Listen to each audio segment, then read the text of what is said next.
So my name is John Travis. I am the Vice President of Marketing in charge of Europe, the Middle East, and Africa. So I think actually the CMO role has evolved. I think traditionally the CMO has been responsible for predominantly two things at a company, really building and driving the brand, creating brand affinity and loyalty, and also creating demand for products. But I think, and that's still true today, but I think in the digital age, more and more, the CMO is really becoming a kind of the lead voice of the customer. Because with this digital technology, CMOs and the marketing department in general tend to have access to the data that really gleans deep customer insights. So more and more you're seeing CMOs and marketing departments really be the voice in the customer relative to product design, relative to overall brand experience. You're seeing a much more substantial strategic role for CMOs beyond, I would say, the traditional responsibilities of marketing. Well, I think mobile is the way people behave today. And so I very much am a believer in the mobile-first thinking. I'm not quite so sure about mobile only. I think what we've learned in our marketing and through our analytics is that really the total experience across mobile, across desktop, across other devices is becoming more and more important. And in fact, you really want a consistent experience across all of those devices. But I can tell you firsthand, more and more people engage with Adobe first through mobile. And so we have to think that way. And we're trying to be very forward-thinking in the mobile space. But for us, it's not only mobile, I would say. So, I would say that I think there are three main areas of challenge that we have faced, and I talk to a lot of marketers that I see all the time. The first is, especially in this sort of generation of really trying to deliver this sort of one cohesive, relevant, and personalized experience. The first is the content explosion. So we have seen, if you think about it, the more you learn about your audiences, the more you start to learn about their unique needs, and that requires content.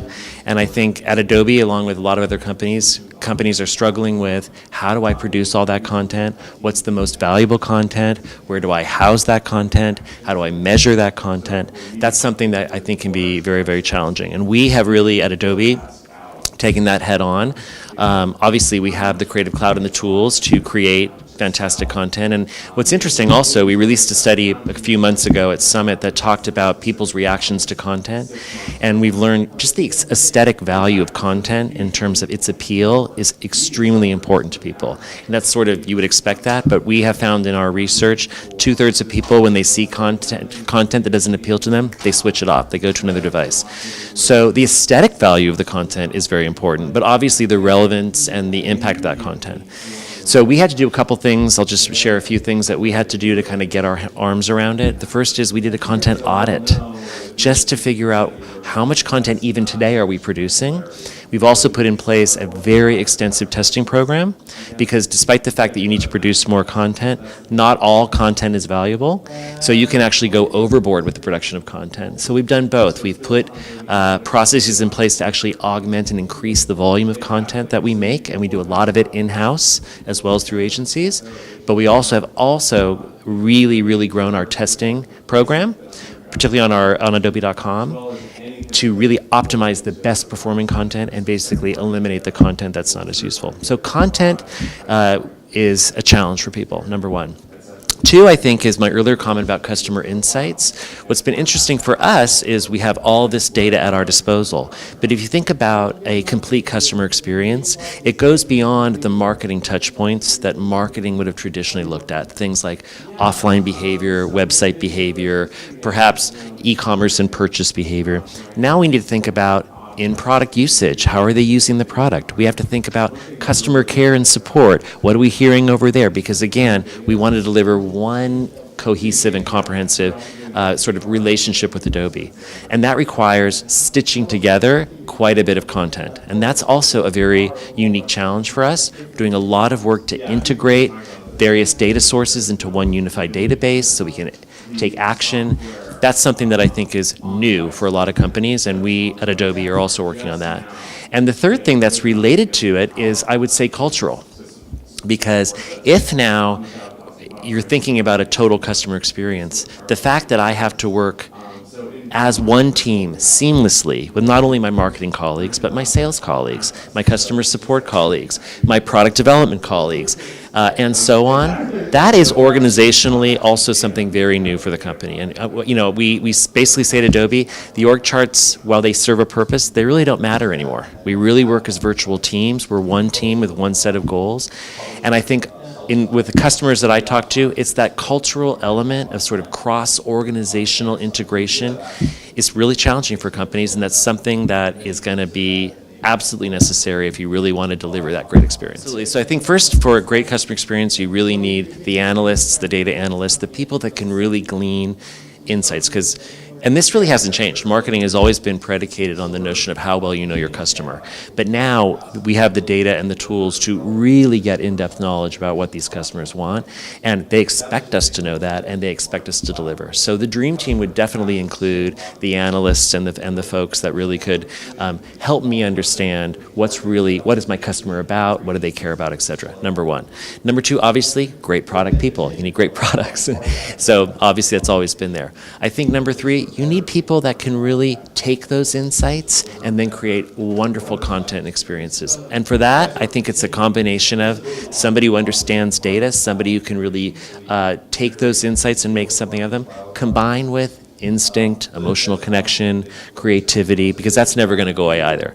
The connection you want to have with your customer is really emotional, and so you need that skill set as well. Then you need production, people that can actually produce it. You need analysts.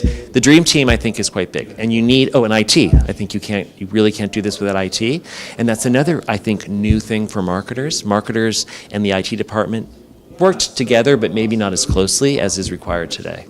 So great content producers, great analysts and strategic minds, IT and technical support, great products, I think at Adobe, we have, and maybe this will evolve over time, and we're going to see how this will play out in the future, because again, I think companies now grasping the notion of the necessity of this unified customer experience is still relatively nascent and new for a lot of companies. At Adobe, I don't think we look at it as one person in charge. I think, as I said, we look at sort of connected teams, and I will say, I'll use our Creative Cloud business as an example.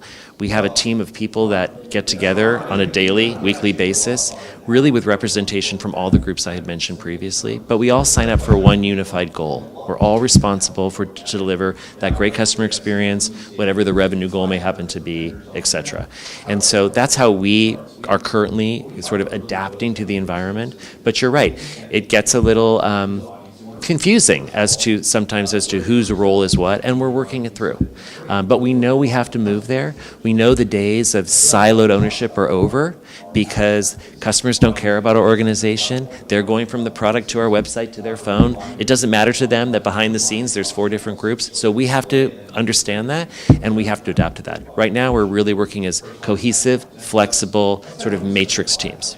Okay, if I were to give advice to a new CMO, I think I would tell them 3 things. I think number one of the most important things is be sure that you have access to data to truly understand your customer, because the insights you can glean from these new products is really paramount for your ability to deliver a truly personal and customized experience.